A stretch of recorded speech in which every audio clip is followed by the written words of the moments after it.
there we have it.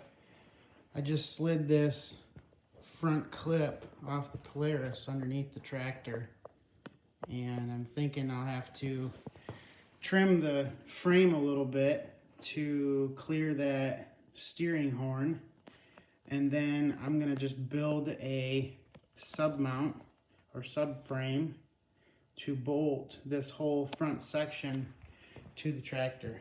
I left enough of the front clip and a lot of some structural integrity, and I can bolt to that, and this is going to be pretty solid. I haven't figured out what I'm going to do for the rear yet. I'll probably cut the mounts off of the sled for those, and in the same fashion weld up some type of a subframe, maybe even connect the two, so that way it's all riding hardened together, you know.